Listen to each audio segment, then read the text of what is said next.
Hello dear students, आपण last लेक्चरपासून manmade chemical changes हा पार्ट स्टार्ट केलेला होता. आपण पहिल्यांदा बघितलं मॅनमेड केमिकल चेंजमधला first type of change that is combustion of fuel, ज्याच्यामध्ये आपण काय बघितलं होतं, कार्बन डायऑक्साईड फॉर्म होतो ऑक्सिजनच्या प्रेझेन्समध्ये जेव्हा कोणतंही फ्युएल आपण बर्न करतो.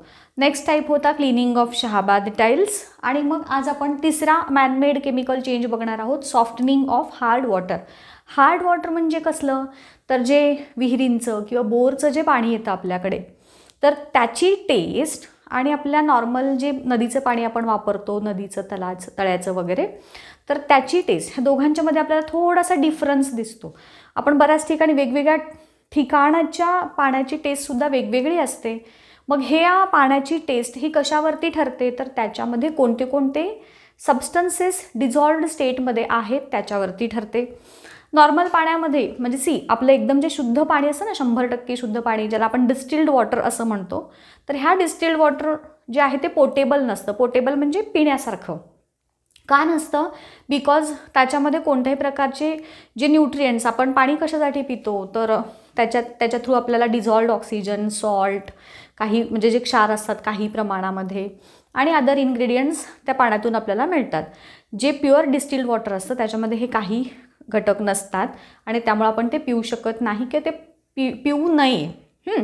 मग नॉर्मल वॉटरमध्ये हे सगळे ऑक्सिजन किंवा अदर मिनरलचे सॉल्ट्स वगैरे प्रेझेंट आहेत.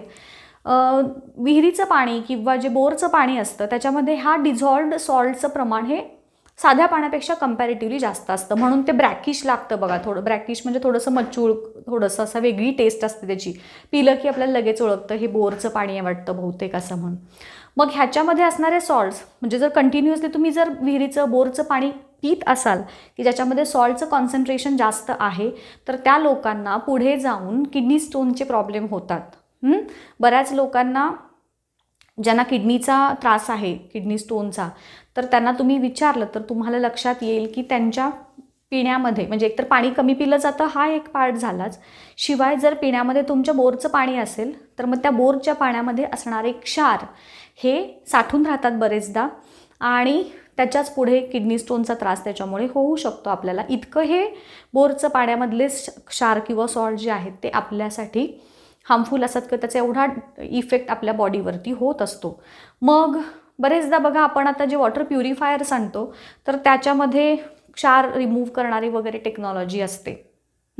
मग त्याच्यात वेगवेगळे फिल्टर्स असतात की ज्याच्या थ्रू ते क्षार गाळले जातात आणि त्याच्यातले जे डिझॉल्व्ड सॉलिड्स वगैरे म्हणतो आपण, त्याचं एक ठराविक लिमिट असतं प्रत्येक पाण्याच्या ह्याच्यामध्ये, तर त्या पद्धतीने ते मेंटेन ठेवलं जातं आणि मग ते पाणी आपण पिण्यायोग्य होतं, आपल्याला पिण्यायोग्य. आता हे जे सॉफ्टनिंग ऑफ हार्ड वॉटर करतात, तर पहिल्यांदा हार्ड वॉटर म्हणजे मी काय सांगितलं, hard water is nothing but water which is having more amount of salt. Hard water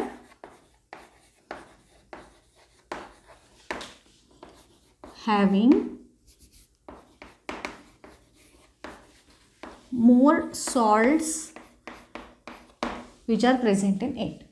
मग सॉल्ट्स कुठले कुठले, तर मेनली दोन प्रकारचे सॉल्ट्स असतात, एक कॅल्शियम सॉल्ट आणि दुसरा मॅग्नेशियमचे सॉल्ट. बघा मी काय काय सांगते. कॅल्शियमचे सॉल्ट्स आणि मॅग्नेशियमचे सॉल्ट्स. तुम्हाला आजच्या लेक्चरमध्ये ह्याच्या रिॲक्शन्स तुम्हाला कशा तयार करता येतील ह्याची एक टेक्निक सांगणार आहे मी. आणि मला सांगायचं तुम्ही नंतर की हे कसं वाटलं तुम्हाला, ही टेक्निक व्यवस्थित समजली का. तर आता कॅल्शियम सॉल्ट्स कुठले आहेत ह्याच्यामध्ये, सल्फेट सॉल्ट्स आणि क्लोराईड सॉल्ट्स असे कॅल्शियमचे 2 सॉल्ट्स आहेत ह्याच्यात.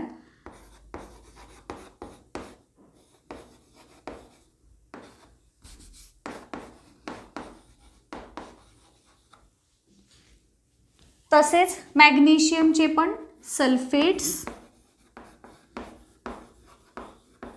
आणि क्लोराइड्स. एक लक्षात घ्या, तुम्ही बरेच स्टुडंट्स काय करता, पाठांतर करत बसता, it contains calcium salt, sulphate salt, calcium cobalt, असं काही काही जे असेल ते, आणि जरा एखादं चुकलं विसरलं राहिलं की पुढचं आपल्याला काही आठवत नाही, असं होऊ नये. आणि हा 5 मार्कांसाठी मोठे जे ब्रॉड आन्सरचे क्वेश्चन्स असतात तिथं तुम्हाला हे विचारलं जातं आणि मग तिथं आपल्याला मार्क घालवायचे नाही आहेत. मग हे कसं लक्षात ठेवाल हा सगळा पार्ट जो तुम्हाला मे बी अवघड वाटू शकतो?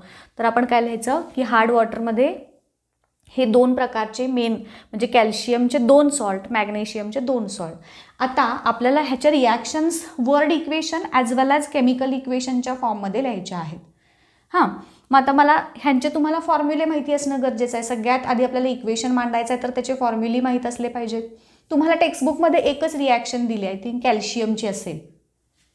इथं आपण ह्या सगळ्याच्या चारीच्या चारी रिॲक्शन्स आपल्याला तयार करायच्या आहेत. कशा ते मी टेक्निक सांगते, नीट समजून घ्या. आता बघा, सल्फेट, कॅल्शियमचं सल्फेट, कॅल्शियमचं सिम्बॉल काय? Ca. सल्फेटचं काय आहे? SO4. So CaSO4. Calcium Ca, chloride Cl आणि कॅल्शियमची व्हॅलन्सी 2 आहे, सो इथे Cl2 असं घेतलं. ह्या दोघांची पण व्हॅलन्सी 2-2 आहे, सेम आहे, म्हणून इथं CaSO4 झाला. ह्याच्यामध्ये कॅल्शियमची व्हॅलन्सी 2 आणि ह्याची 1 व्हॅलन्सीची क्रॉस होतं. आपल्याला शिकायचं आहे पुढे जाऊन हे कसे फॉर्म्युले तयार करता येतात.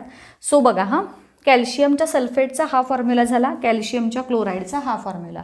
सिमिलरली मॅग्नेशियमची पण व्हॅलन्सी 2 आहे, सल्फेटची 2, सो MgSO4 झाला हा आणि MgCl2 झाला. सेम जसे कॅल्शियमचे क्लोराईड आणि सल्फेट आहेत तसंच मॅग्नेशियमचे पण क्लोराईड आणि सल्फेटचे फॉर्म्युले आपण तयार केले. आता हे सगळे सॉल्ट्स कुठं प्रेझेंट असतात? या हार्ड वॉटरमध्ये, की ज्याच्यामुळे त्या पाण्याची एक ब्रॅकिश जी मचूळ अशी जी वेगळी चव असते ती येते. आता ह्याचं आपल्याला सॉल्ट्स रिमूव्ह करायचे आहेत, ज्याला आपण सॉफ्टनिंग असं म्हणतो. ह्या सगळ्या सॉल्ट्सना रिमूव्ह करायचं आहे. हे सगळे सॉल्ट या पाण्यामध्ये डिझॉल्व्ड स्टेटमध्ये प्रेझेंट असतात, विरघळलेल्या अवस्थेत. मग आता काय करायचं, जेव्हा आपण ह्याला सॉफ्टनिंग करायचं आहे तर हे सॉल्ट रिमूव्ह करायचे आणि त्यासाठी आपल्याला जो वॉशिंग सोडा असतो की नाही, सोडियम कार्बोनेट, तो यूज करायचा आहे. तुम्हाला हे जे कॉमन केमिकल्स आहेत त्याचे नेम्स, त्याचे फॉर्म्युली हे माहीत असणं गरजेचं आहे. मग ह्याच्यासाठी ह्याला सॉफ्टनिंग करायचं आहे आपल्याला आणि त्या प्रोसेससाठी आपण कोण यूज केला? वॉशिंग सोडा. वॉशिंग सोडा म्हणजे कोण? तर आपला सोडियम कार्बोनेट. आणि बेकिंग सोडा म्हणजे बायकार्बोनेट. हां, तर ह्या सोडियम कार्बोनेट, आता sodium symbol Na, carbonate CO3, मग Na ची व्हॅलन्सी 1, कार्बोनेटची व्हॅलन्सी 2, म्हणून Na2CO3 झाला हा सोडियम कार्बोनेटचा फॉर्म्युला.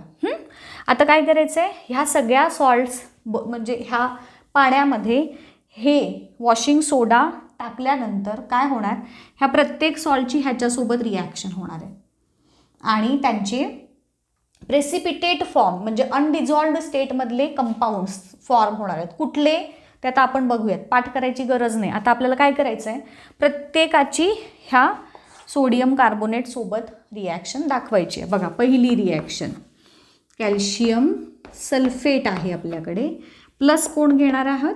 Na2CO3. हां, आता बघा, तुम्हाला एक मज्जा सांगते.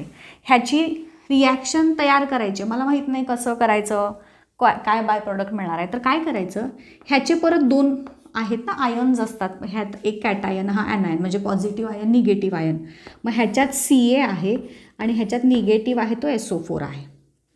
ह्याच्यात पॉझिटिव्ह चार्जवाला Na आहे, ह्याच्यात CO3 आहे. मग काय करायचं, ह्या आयन्सची एक्सचेंज करायची. हा पॉझिटिव्ह आयन ह्या निगेटिव्ह आयनसोबत कंपाऊंड फॉर्म करणार आणि हा पॉझिटिव्ह आयन ह्या निगेटिव्हसोबत.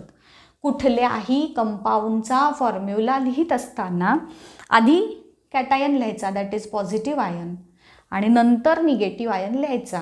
मग आता आपलं काय कंपाऊंड मिळेल बघा. हां, कॅल्शियम आणि हा कार्बोनेट, राईट. मग मला कोण मिळालं इथे? CaCO3 मिळाला, प्लस हा सोडियम प्लस हा सल्फेट मिळून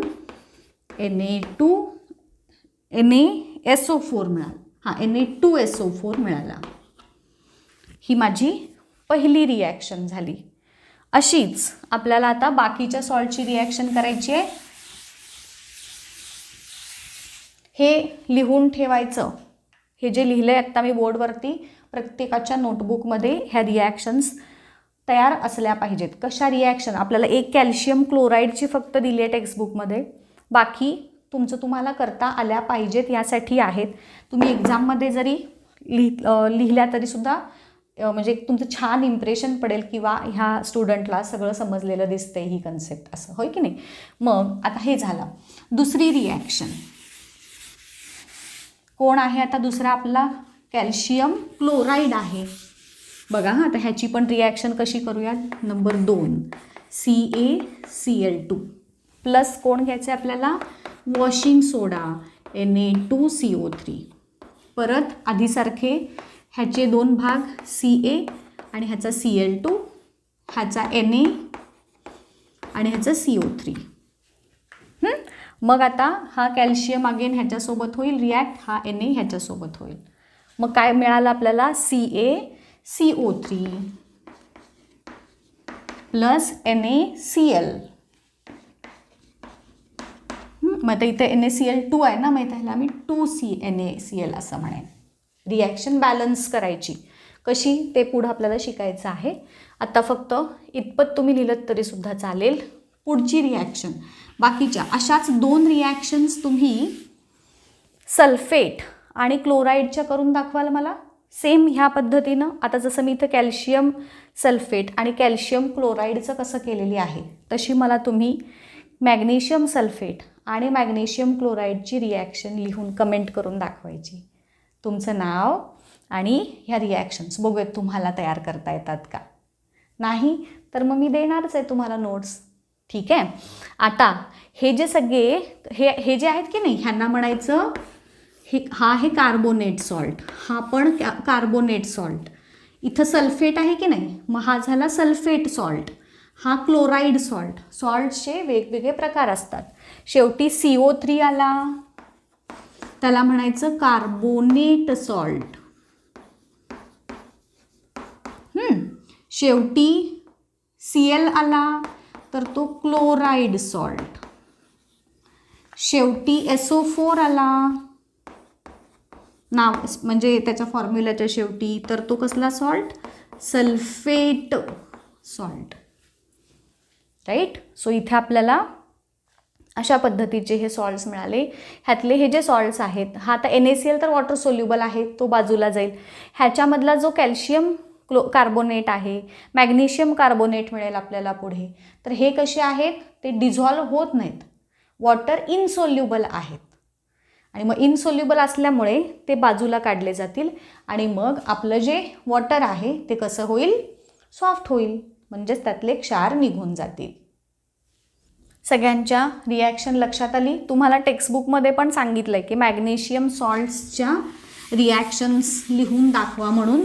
इथं मी तुम्हाला रिॲक्शनचा सुरुवातीचा पार्ट देते. बघा, तिसरी रिॲक्शन कोण आहे? आपला मॅग्नेशियम सल्फेट आहे प्लस Na2CO3 म्हणजेच आपला वॉशिंग सोडा.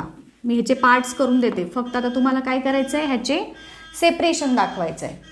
याच्यामध्ये Mg आणि SO4, याच्यामध्ये Na आणि CO3.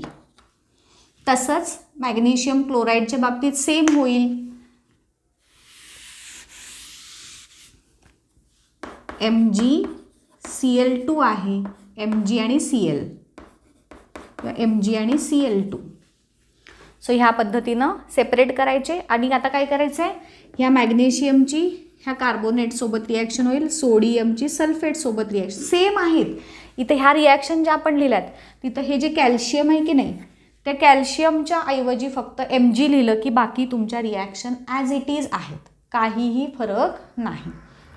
सो ह्या पद्धतीनं आपण आता हे जे झाले सॉल्ट्स कसे तयार? कार्बोनेट सॉल्ट म्हटलं ह्याला, की जे वॉटरमध्ये इनसोल्युबल आहेत आणि मग ते बाजूला काढले जातील आणि मग आपलं वॉटर सॉफ्ट होईल. ही ह्याच्या केमिकल इक्वेशन्स झाले. वर्ड इक्वेशन्समध्ये तुम्ही कसं लिहिणार? हीच reaction.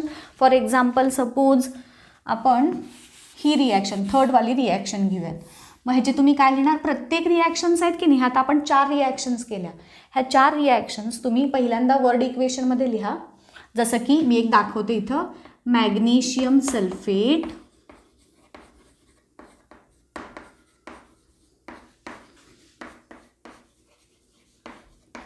Plus sodium carbonate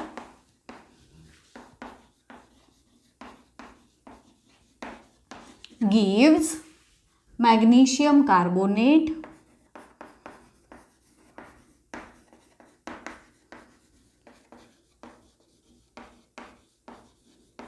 plus sodium sulfate.